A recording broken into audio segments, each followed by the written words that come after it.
शिवनाथ बिहारी आप सभी का एक बार फिर से स्वागत करता हूं आपके अपने ही चैनल मस्ती की पाठशाला बाय शिवनाथ बिहारी में। दोस्तों, दुनिया में बहुत सारी बीमारियां ऐसी हैं जिनका आधुनिक मेडिकल साइंस आज तक कोई समुचित इलाज नहीं ढूंढ पाया। इन बीमारियों को ऑटो इम्यून डिजीज कहकर मेडिकल साइंस इन्हें लाइलाज बीमारी घोषित कर चुका है।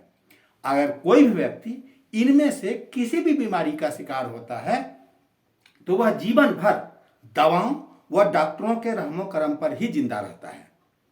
दोस्तों, इन्हीं में से एक बीमारी है कैंसर, जो हर वर्ष लाखों लोगों की जिंदगी लील रहा है। दोस्तों, न तो कैंसर का अभी तक कोई निश्चित कारण ही ढूंढा जा सका है और न ही अभी तक इसका कोई समुचित इलाज ही ढूंढा जा सका है। दोस्तों, जैसा कि आप शायद जानते होंगे कि कैंसर के इलाज में जो सबसे प्रचलित जो तरीके हैं उनमें रेडियोथेरेपी और कीमोथेरेपी का स्थान सबसे ऊपर है। दोस्तों, कैंसर को खत्म करने के केवल दो ही रास्ते हैं। पहला, या तो कैंसरस सेल वाले पार्ट को बॉडी से काट करके अलग कर दिया जाए, या फिर कैंसरस सेल को शरीर के अंदर ही मार दिया जाए। दोस्तों, चूंकि कैंसर शरीर के किसी भी हिस्से में हो सकता है, इसीलिए शरीर के जिन हिस्सों को काट कर शरीर से अलग कर पाना संभव नहीं होता, वहां पर इस रेडियोथेरेपी और कीमोथेरेपी की मदद से कैंसरस सेल को शरीर के अंदर ही मारने का काम किया जाता है। दोस्तों, कैंसरस सेल को जो मारने की प्रक्रिया है रेडियोथेरेपी और कीमोथेरेपी के द्वारा, इससे फायदे के साथ साथ नुकसान भी हैं, क्योंकि इस प्रक्रिया में कैंसरस सेल के साथ साथ हेल्दी सेल्स भी मर जाते हैं, जिससे भयंकर साइड इफेक्ट्स उत्पन्न होते हैं और इन साइड इफेक्ट्स के कारण कैंसर ठीक होने के बाद भी कैंसर का मरीज ज्यादा दिन तक जिंदा नहीं रह पाता।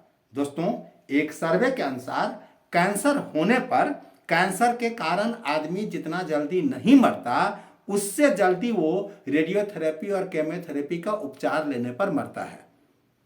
दोस्तों, मतलब सीधा सा है कि अगर किसी को कैंसर हो गया और अगर वो इसका इलाज ना करवाए तो शायद आराम से 5 से 7 साल तक जिंदा रह जाए, पर अगर वो इसका इलाज कराने जाता है, कीमोथेरेपी रेडियोथेरेपी कराता है, तो संभव है कि शायद वो 2 से 3 साल भी जिंदा ना रह पाए।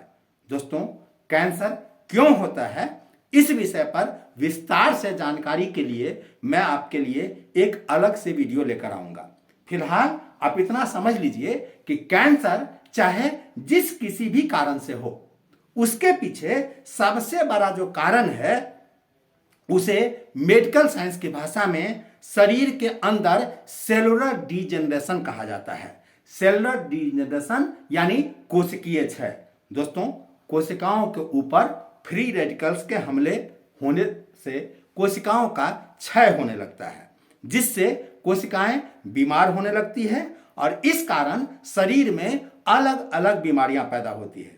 दोस्तों, जब फ्री रेडिकल्स किसी कोशिका के डीएनए को डैमेज कर देता है तो कोशिका अनियंत्रित रूप से विखंडित होना शुरू हो जाती है, जिसे कैंसर कहा जाता है। दोस्तों, आपने हाई स्कूल में पढ़ा होगा कि माइटोकॉन्ड्रिया को power house of the cell, lysosome को suicide bag of the cell, ribosome को protein synthesis centre in the cell कहा जाता है। ठीक उसी तरह से डीएनए को सेल का ब्रेन कहा जाता है। और दोस्तों, जब किसी आदमी का ब्रेन ही डैमेज हो जाए तो उसके खुद की एक्टिविटी पर उसका कोई नियंत्रण नहीं रहता। ठीक उसी तरह से जिस सेल का डीएनए डैमेज हो जाता है, वह सेल अपने आप पर से नियंत्रण खो देती है और अनियंत्रित रूप से उसका ग्रोथ होने लगता है। फ्री रेडिकल्स के कारण सेल को जो डैमेज होता है, उस डैमेज को रोकने के लिए या उस डैमेज से हुए नुकसान की भरपाई के लिए मेडिकल साइंस आज तक कोई उपाय नहीं ढूंढ सका है और वह खोजेगा भी नहीं, क्योंकि इससे कैंसर ड्रग का जो अरबों खरबों का कारोबार है वो प्रभावित होगा।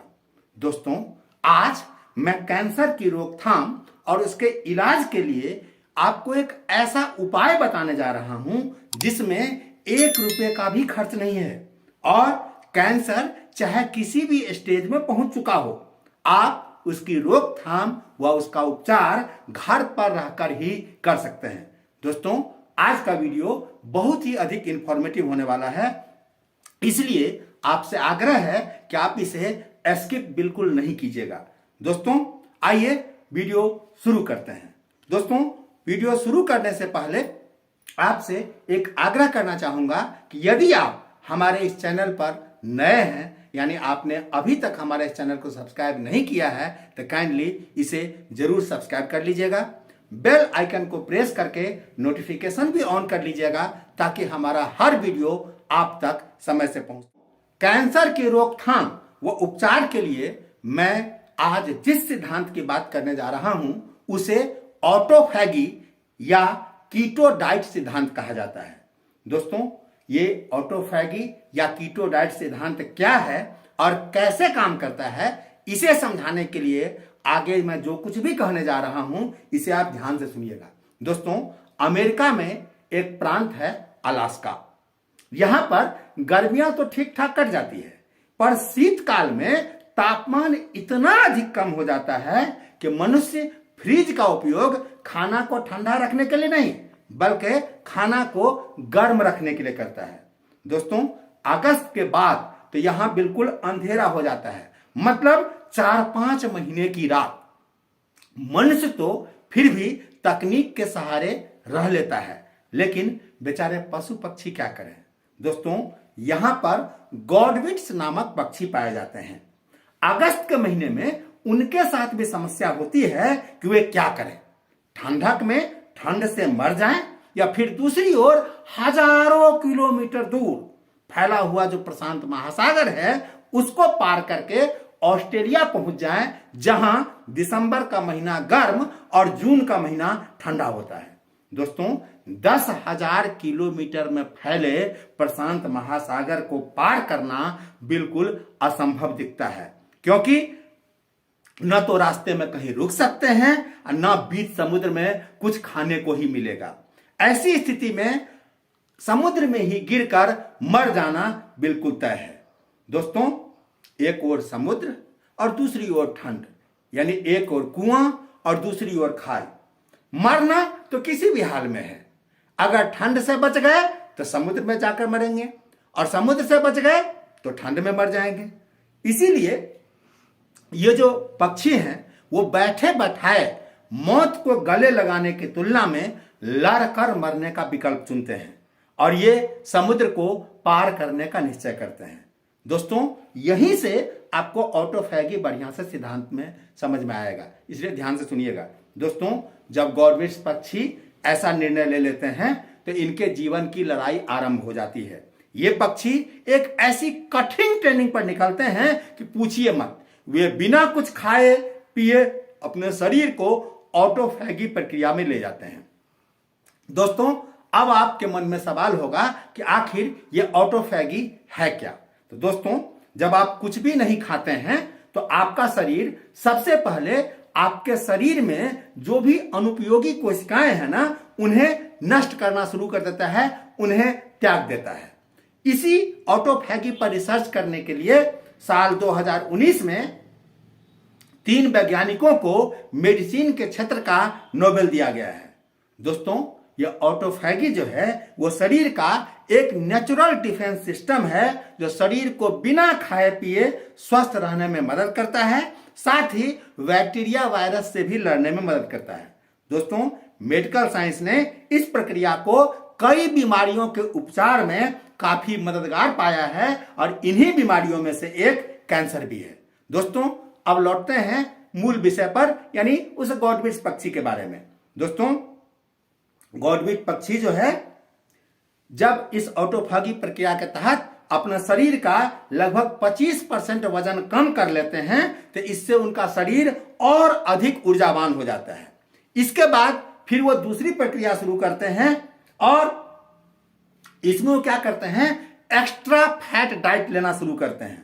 आपको शायद पता होगा दोस्तों कि जब हमारे शरीर को खाने को कुछ नहीं मिलता है तो वो शरीर को चलाने के लिए शरीर में जो संचित फैट है ना उसको तुरंत ऊर्जा में बदल देता है। दोस्तों मॉडर्न मेडिकल साइंस में कीटो डाइट का जो सिद्धांत है वो कुछ ऐसा ही है। इस प्रक्रिया के अंतर्गत ये गॉडविट पक्षी जो है ना वो मीठे फल, बेरीज आदि खाकर अपना वजन दुगुना करते हैं। ऐसा वजन जो फैट के फॉर्म में हो, मसल्स के रूप में नहीं।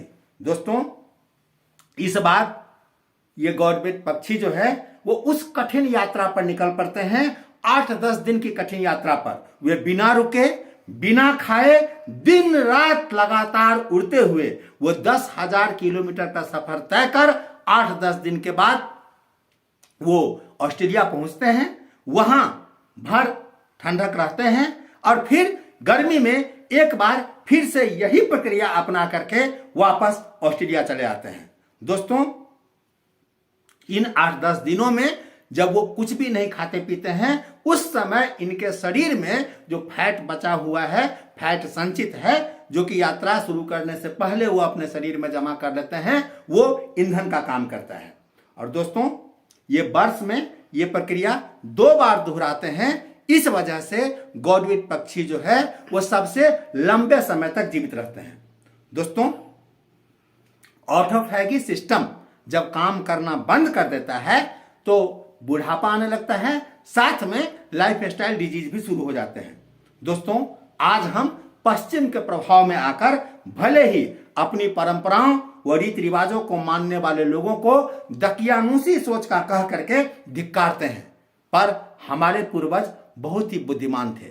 दोस्तों उन्हें उपवास का महत्व पता था, इसीलिए उन्होंने हमें एकादशी, चतुर्दशी, पूर्णिमा आदि के साथ साथ विभिन्न पर्व त्योहारों पर व्रत रखना सिखाया था, उपवास रखना सिखाया था। वर्ष में 2 बार नवरात्र पर 10 दिन का उपवास करके हर आदमी सालों साल स्वस्थ रहता था।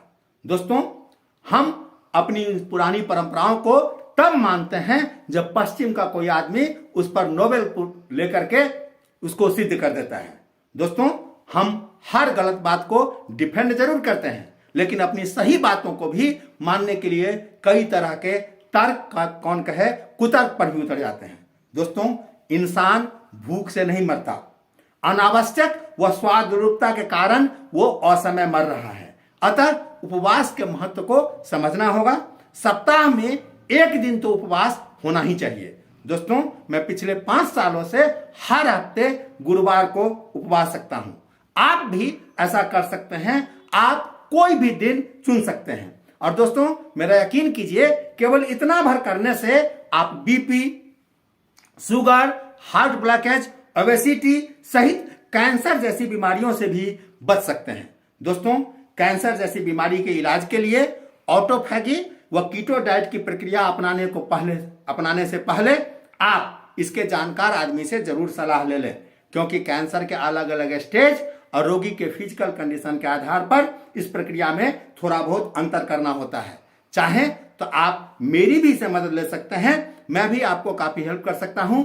आप अपनी समस्या कमेंट के माध्यम से मुझ तक पहुंचा सकते हैं या स्क्रीन पर दिए गए व्हाट्सएप नंबर पर संपर्क करके भी आप अपनी समस्या मुझ तक पहुंचा सकते हैं। दोस्तों आशा करता हूं आज का ये वीडियो आपको पसंद आया होगा। अगर आपको पसंद आया, उपयोगी लगे तो इसे अधिक से अधिक लोग तक शेयर कीजिए। दोस्तों अगर आप हमारे इस चैनल पर नए हैं, अभी तक आपने हमारे इस चैनल को सब्सक्राइब नहीं किया है तो कृपया इसे जरूर सब्सक्राइब करिए। दोस्तों आज के लिए इतना ही, बहुत जल्द मिलते हैं एक नए वीडियो पर एक नए टॉपिक के साथ। तब तक के लिए आप खुश रहिए, स्वस्थ रहिए और मस्त रहिए। आपने इस वीडियो को यहां तक देखा, इसके लिए आपका बहुत बहुत धन्यवाद। Thank you very much. जय हिंद, जय भारत।